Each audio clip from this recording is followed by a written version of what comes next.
result, the survey result after this webcast and the recording. So if you have any questions, you can send them to the chat box on the right, and we can help you out after the webcast. If you have any trouble with the audio, we're also going to help you out. So just message us on the right side. Okay, so back to our survey. This survey is something, like I said, we launched about 2 years ago, and it's a global survey that LinkedIn runs across different countries, as you can see on the screen here. So the USA is obviously the number one in terms of number of people that we actually interview. But globally, we have interviewed 4,125 recruiting leaders, so HR professionals like yourself. And this year particularly, and that's why we're here today, we've interviewed 184 recruiting leaders in the Middle East and North Africa region. We cover different industries as well, so we make sure we have a holistic view of the market and the different industries. Right, so what are the 4 trends that today we really want to share with you ahead of 2015 that hopefully is going to help you out? First of all, we're going to talk about how you should prepare for growth and investment in 2015, and we're going to show you how other recruiting leaders are actually planning for their strategy. Second is all about the sources of quality hires, and we've seen that career and online media are the most important sources for quality hires. Third, and that's what Ala is actually going to cover, it's all about employer branding as an important topic, but there's some kind of resources shortage. And finally, we're going to talk about some of the future recruiting trends, so things that you should be looking out for. Right, starting with number 1, and we're going to today talk to you about the growth and investment in 2015 and the importance of doing that. And why is it that important? Well, we wanted to look at the evolution of the hiring volume and the hiring budget. And this is a global number, so that you know, because we wanted to see the trends. So this is a MENA number. So when you see the trend from 2011 to 2014, there's a huge growth when it comes to hiring volumes and hiring budgets. And it's a parallel growth, so it kind of makes sense. So people are now expecting to increase their headcount, plan for recruiting much more, and so there is a global investment that is appearing. Now, if we look at MENA number, and this is a 2014 number, obviously, we saw that 71% of recruiting leaders in the Middle East are actually projecting an increase in their talent acquisition budget in 2015. So that means that the region is quite ahead of anyone for the global numbers, actually. So we're all, you know better than me, and you know how important today businesses are growing very fast in the Middle East, and how important it is to recruit the right people and to find the right people. So the investment is going to be higher in the next year. Next is all about sourcing. So we'll plan their recruiting, obviously, for the year ahead. And the priority for recruiting leaders in the Middle East, so now we're focusing in the Middle East, has been and is always going to be recruiting and sourcing skilled talent. So we all know that there's other priorities. Obviously, there's planning, like you can see here.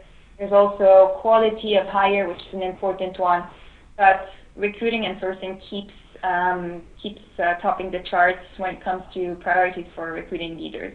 I actually wanted to focus a bit more on numbers 3 and 4 because we're a bit higher than the global average for these two priorities. So people in the Middle East are trying to find better sources, better tools to source candidates. So hopefully, what we can do today is that we can help you. We can help you show how LinkedIn can help you source quality talent. Now, sourcing is a priority, but then you all know better than me as well that the most important part is when you actually make that offer to your candidates. And what's the number one thing that is coming as an obstacle for HR recruiting leaders in the Middle East? It's compensation. And it's actually much bigger than, if you look at the global numbers, we're at 62% versus 46%. Actually, I think Ala has something to... Yeah. In fact, Pascal, I can't agree with you more on this. So throughout my interactions with the clients, I have seen that whatever company we're actually working with, one of the main challenges they're facing is compensation. So at the end of the day, you would actually find the top talent, the right candidate for that specific position. However, when it comes to the financial aspect of the package itself, it's probably something that needs to be worked on. So due to the fact that companies now on a wider scale are almost actually providing the same financial packages, benefits, and so on, I would say that we need to consider employer branding. What's the storytelling about actually why should you be joining this company or X company versus another company? This would be actually the next thing that will be influencing candidates over financial packages. Yeah, and I mean we all know that most of the people that come here are expats, and they look for the compensation benefits. So I totally agree with Ala. It's just about how you're going to differentiate yourself, because everybody's offering the same package, and everybody is at that stage where, well, okay, I have that amazing package, but why should I work for you and not for anyone else? They're giving me maybe a slightly better offer, but then it's about really what the culture is and what the company is offering. The next obstacles obviously are competition and location, but these are not as important as the compensation. In fact, if we look into the statistics, MENA is actually less when it comes to competition than the global average, which is interesting actually to see, and that companies don't consider competition as one of the main challenges they have, as well as location. So we do actually have a perception that some people will not be moving to certain countries within the region due to several reasons. However, companies are not seeing this as one of the most critical challenges they're facing. You know, it could be also that people love to come to the sunshine in the Middle East, so location isn't really an obstacle. I definitely was not influenced, at all. Okay, so this is just a stat to show you that there's this growth is actually an economic growth that's happening worldwide. So we can see that the global economy is going to pick up speed in to 2015 and 2016. So that means that businesses are going to pick up. That means that businesses are going to need talent and they're going to need people. And so how are you going to be armed with the right tools to plan for 2015? And this is where we're going to give you like two tactical things, two things that you should go ahead and do today. First of all, we wanted to start informing your executive that there is a growth and there is a competition that's going to happen in the next year.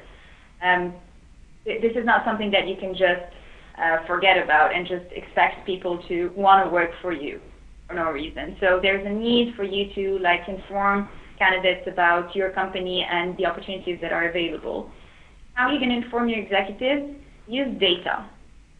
So whenever I have a meeting with my team and with my superiors, the most important thing that I have to show them is the results and the data that are proving the work that I'm doing. And things that you can use is, for example, this report can be obviously very supportive data, but other reports that we also can share with you, and they're on the SlideShare tool. And it's called the LinkedIn Talent Pool report. It actually gives you reports about different industries, talent that's available in the industry, obviously based on LinkedIn numbers. But we do cover 332 million members, so it's quite a good representation of the workforce today. It's actually around 50% of the global workforce. Yeah. So I would suppose that the numbers would be actually useful. Significant, Yeah. So that was the first trend that we really wanted to share. The second one is more about quality hiring. And we've seen that career-centered online media are the number one Alrighty, so what we're going to do now is actually going to ask you a question. Jessica here next to me is actually going to send you a question on the chat box on the right. So I'm asking you now, what is your most valuable hiring metric? So how do you measure a hire? Is it by the quality of the hire? Is it by the time to hire? Is it the cost per hire? Is it the hiring manager satisfaction, or is it the number of placements? So we're going to open the poll. And hopefully at this point, yeah, you can see on the screen now a couple of questions and the answers, and you can vote. So take the time to vote. We're getting a couple of answers. I'm actually going to show you those results. So I'm going to show you. I'm going to tell you. I don't think we can show you. And then we're going to show you the results from the survey. So that will be interesting. There should be music at the background. I wish there was like a music, like when you do this, what's the name of the show? Yeah, Double Jeopardy. Yeah. So, just click on that. That's quite good. You guys are not answering yet, so there's a couple of people that haven't answered. You still have 5 seconds, so go, go, go, go, go. That's done. All right. So we're going to show the responses soon. Just loading at the moment. So sorry, just a couple of seconds, but it seems like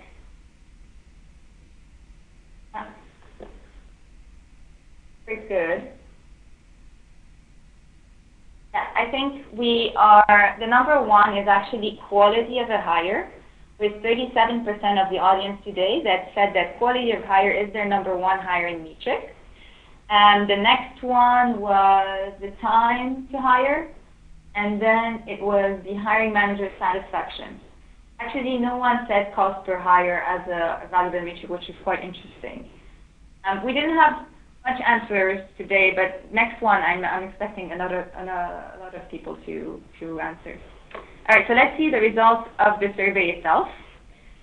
And quality of hire was the number one hiring metric. What does that mean? It means that people are no longer looking at the cost per hire, like you guys have said. They're looking at putting the right people in the right job. It's no longer just like, let's find anyone, let's put them in their job, they can learn. No, they need to find the right person. The second one was the time to fill. And then the final one was about the hiring manager. Yeah, I would say actually quality of hire would represent the turnover for the employees hired. Did they achieve their KPIs? So that would be actually how people, or what quality of hire signifies, at least in our terminology and methodology. And this is where, yeah, exactly, Ala. So this is where we actually show you what the quality of hire is, how it's measured, and the number one KPI, key performance indicator that is for quality hire is the new hire performance evaluation. So exactly that. So when we do, obviously when you hire someone, after a couple of months, maybe 6 months, you do a 360 evaluation with business partners, and that's where you know how they evaluate. The next one is about turnover, exactly, and then it's about hiring manager satisfaction. So it's more of a direct feedback from the hiring manager. So this is to explain about the quality hire, because some people might say, well, what does that mean to have a quality hire? It's those 3 performance metrics that we look at. All right, now what are the sources that recruiters in the Middle East are using to find those quality hires? Again, this is about quality and not about quantity. So we looked at the numbers from a quality perspective, and then we also looked at the numbers from a quantity perspective. So the ones that we really are interested in are on the right of the box.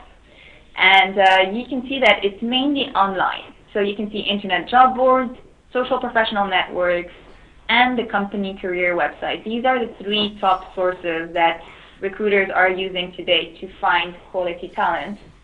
If we zoom into a particular one, which is professional networks, in the Middle East, we're actually above the global average when it comes to sourcing via social professional networks, 44%, and globally 38%. So it's a great sign. This is a sign that today recruiters are thinking like marketers.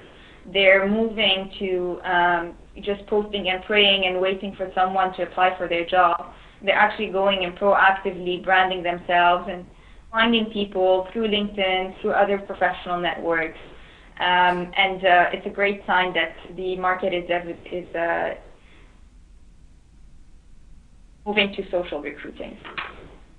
Now, we want to give you some tactical action points for you guys, and the number one would be, obviously you guys have guessed it, it's about focusing on your career side. So even if you have obviously you have a company website, you need to have a career site on that company website.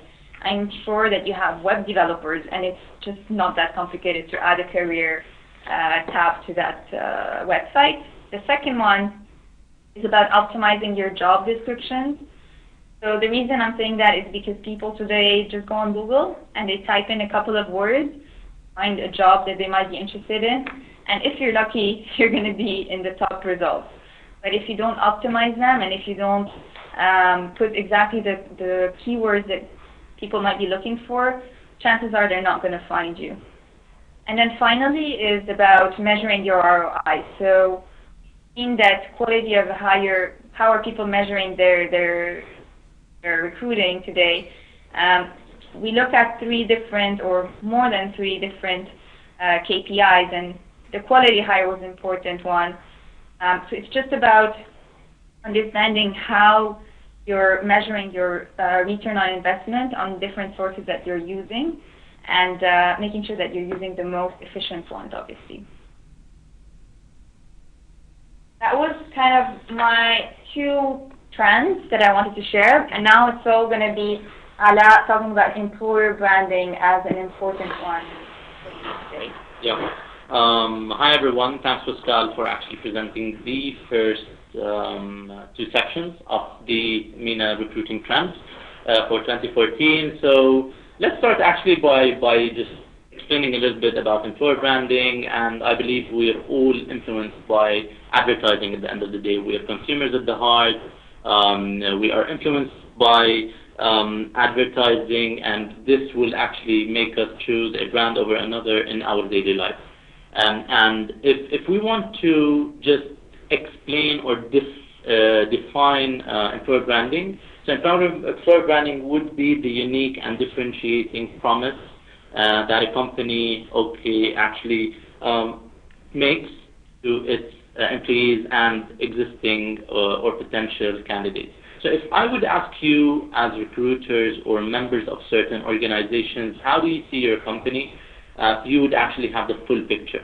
So it's usually knowing exactly what the mission and vision of the company is, how's the culture like, what are the benefits, what's going on, what are the long and short-term strategies of the company. However, if we ask other people, external stakeholders, what do you think of that company? What would make you actually choose this company over the another? It wouldn't be actually very significant. It wouldn't be a clear view of why would I consider this company over the other one. And this is where employer branding, I believe, comes in place. Now again, we do have another exercise, in fact. So again, please do answer the poll. We have probably like a 50% answer rate on the previous one, so let's please try at least to get 70 to 80% on this. Questions, as you can see them in front of you on the screen, which statement would you agree more with? So let me just go over them quickly. The first one is employer brand has a significant impact on my ability to hire great talent. Do you agree with this statement or not? We understand our employer brand strengths across different talent pool populations.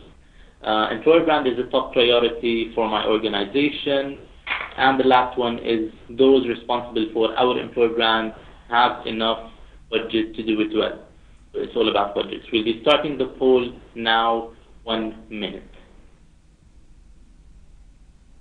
So you can see now the questions in front of you, and you can vote. Ready to choose. Which is basically the most or the best statement that would actually. Yeah. One of them is all about, you understand that your employer brand has an impact on your hiring. The second is that you actually understand it through different talent pools. So that means through different industries and different roles. That's slightly different than globally. And then the third one is that it's just a top priority. So that doesn't mean that you're actually doing something for it. And the final one is the budget and the resources. You'll have 10 seconds. Still need a couple of answers here.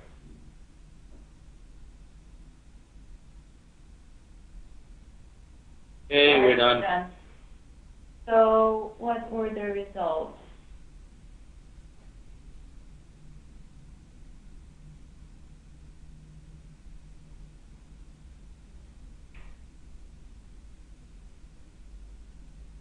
Yeah, so I'm going to share the results because it's in front of me. Hold on that.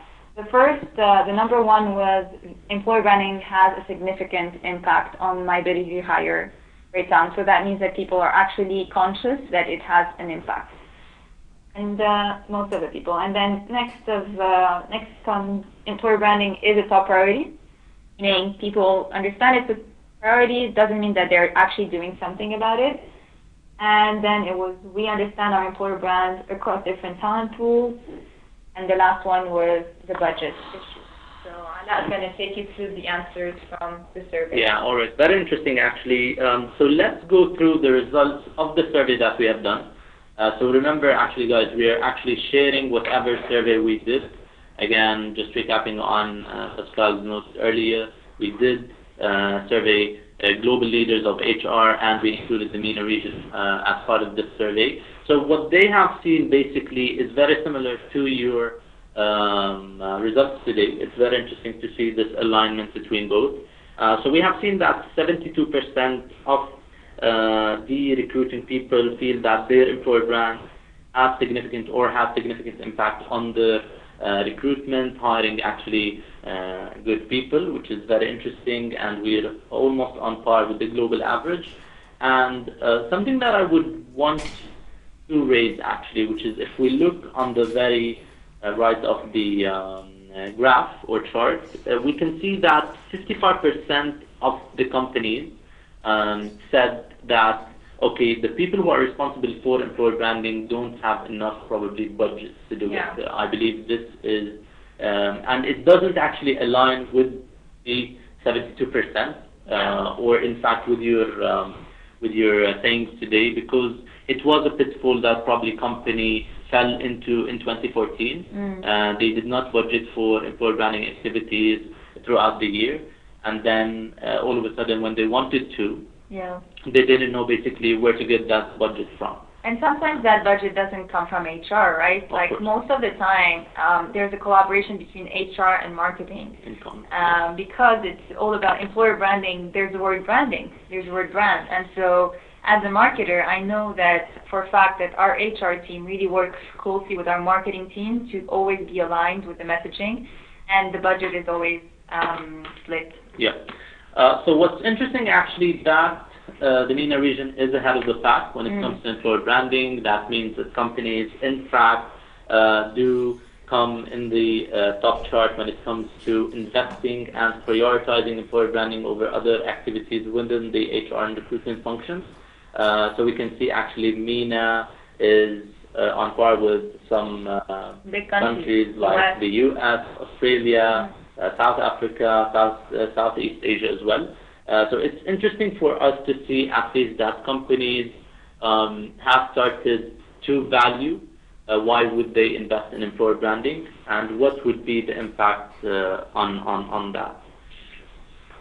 So again, if we ask or we have already did, in fact, we asked you guys, why would you invest in employer branding? And the reasons were very actually interesting.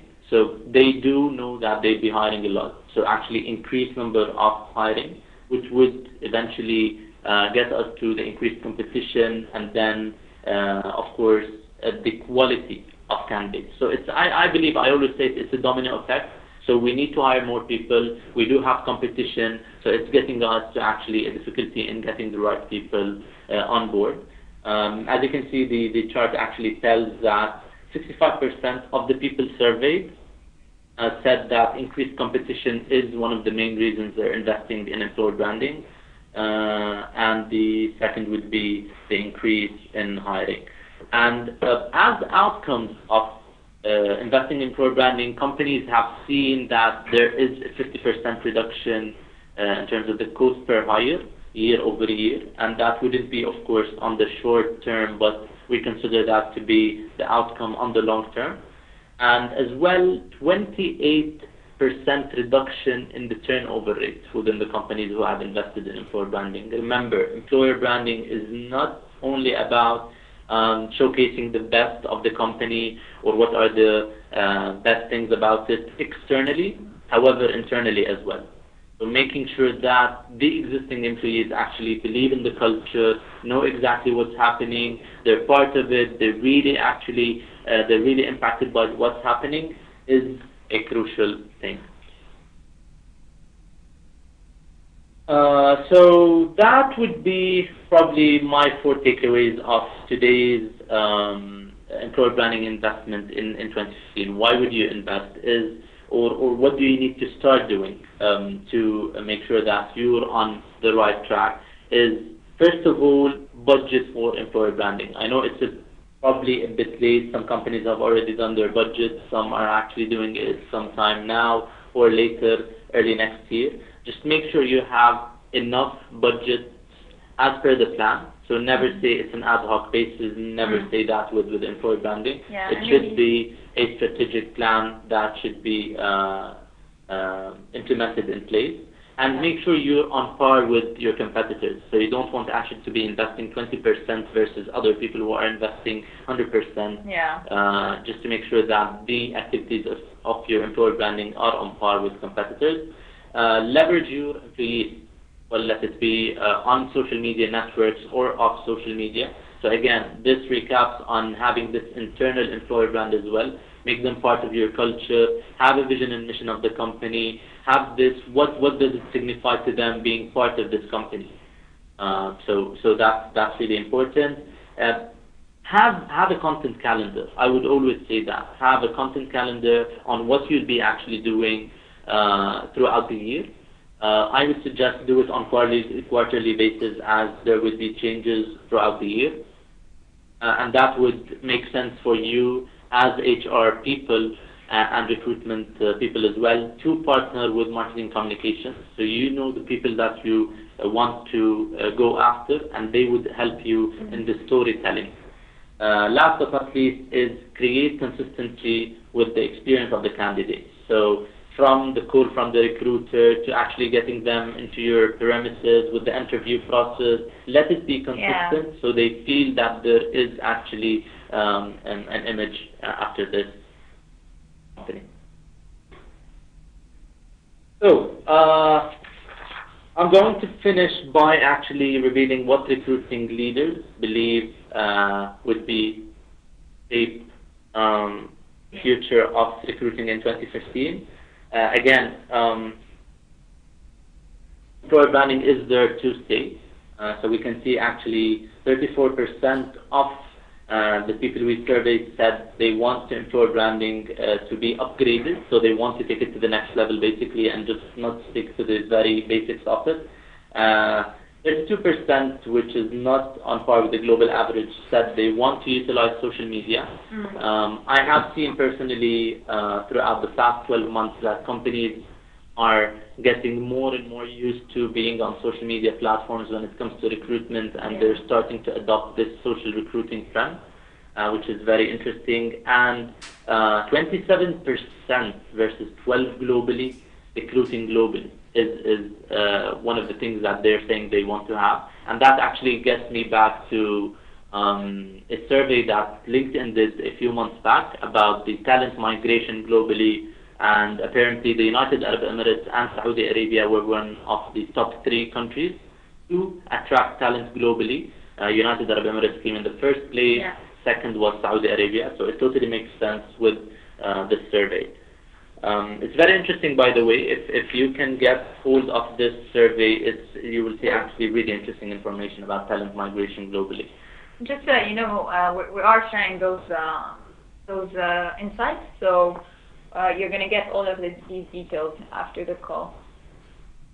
Okay, so what about other recruitment trends? So different countries have actually different priorities or different recruitment trends. So we can see globally that Belgium, for instance, they're considering remote workforce options, which means they don't want them to be in Belgium, but probably like support them remotely. MENA, USA, Canada, and Mexico and Brazil, they say that they want improved candidate and job matching techniques. So they're probably not having the best efficient way to match the right people to the right positions. China, for instance, is saying using big data to predict future talent needs. It's probably they have some problems. Chinese people are very data driven, and they need.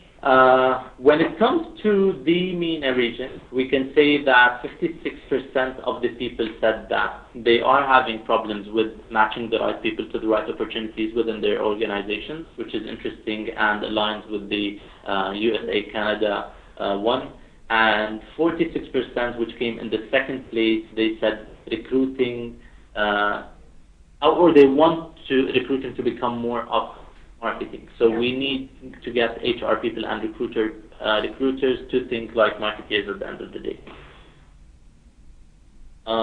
So there's one trend that keeps coming up, basically, which is, again, better job and candidate matching experiences. So we want to give you just 2 hints about this, which is basically using the industry standard titles and keywords. Never just come out of the blue when it comes to sharing weird job titles, because I wouldn't know if that would be the case for me, would I be applicable or not, especially for people who use search engines or even LinkedIn whenever they search for certain. I was going to say, so if you guys work on LinkedIn, the system has an algorithm that actually is going to filter through your job description and your title, and just going to go through the keywords. So if you're marketers, if there's any marketers on the call, you know SEO, and it's all about how many of these keywords you put in that text. So if you want marketers, you're probably going to say marketing a lot in your description. So that's what we mean by industry standard titles and keywords. Yeah, and I would say something, by the way, because I worked previously as well at an international organization, even here at LinkedIn. When we actually change regions, the title changes as well. Yeah. So some titles are different in the US rather than here in the region versus APAC. So just make sure you're aligned with this. And the second note is to analyze the performers at your company and know what are the main attributes for you to hire the next best candidate. Yeah. So, in fact, if you go through the interview, or if you want to hire somebody, the recruiter would actually go to the hiring manager and tell you what are you looking in that candidate. Yeah. And the hiring manager should be looking actually at the top performers at that specific department, and these are the attributes that I want in my next potential hire. These are the 4 trends we want you to look out for again. So just to recap on them. Preparing for growth and investment in 2015, career-centered online media, and other top sources eventually, or actually for top quality hires. Employer branding, guys, employer branding again. Just make sure to have enough budget for it, plan it ahead, collaborate with your marketing and communications department, and last but not least, improve candidate and job matching techniques. Great. This was Yeah, we hope we haven't taken much time. This was all we wanted to share. There's obviously much, much more, and we're going to send you the report after this this webcast. You can also download it at this link that you see here in front of you. But we'll send you the recording, and we'll send you the full report. I'm just looking through now if we have any questions, and we wanted to, there's one question that MENA is ahead of the pack on employer branding. Is this a statement that's based on the survey or different data you had available? Actually, this is based on the survey, so we asked the same question, which is employer branding is top priority, and this is what we've this is where the results came from. Yeah, I just want to actually highlight one important fact about this. So when we say employer branding, it's employer branding across different platforms. That means online, offline. Companies have started now to adopt different types of employer branding. So again, as we say, the whole interview process is part of your employer branding. We need consistency. Companies have started to adopt social recruiting methodologies, as well as offline ones in job fairs and so on. Great. Another question we had is, isn't compensation correlated with competition? I would say that. So again, based on my interactions with the clients we deal with, it is so as I said, it is a domino effect. Competition is, but at the end of the day, companies can't just actually give whatever they have, more than actually whatever they have budgeted for those positions. Yeah. So at each and every company there are pay scales, and companies can't just overcome those pay scales because of the competition. So employer branding is becoming one of the tools that they started to use that will get them to overcome this challenge. Yeah. I think it's just about it. We don't have any more questions coming in, so I will give you back a couple of minutes. And obviously we're sharing this with you guys, so just look at your email, and you'll receive the full report. We also will follow up with most of you that are on the call today. If you do need to talk to someone from LinkedIn to see how you can take it to the next level on the platform and best utilize the platform to get ahead of the game. Obviously, people are using social professional networks to recruit. Just you can also email us, reply to the email that you're going to be receiving. That's all for today. I'll give you back your time, and have a lovely day. Yep. Thank you guys for joining us today. Happy holidays, Merry Christmas, Happy New Year for the ones who are celebrating it. Exactly. Bye, everyone.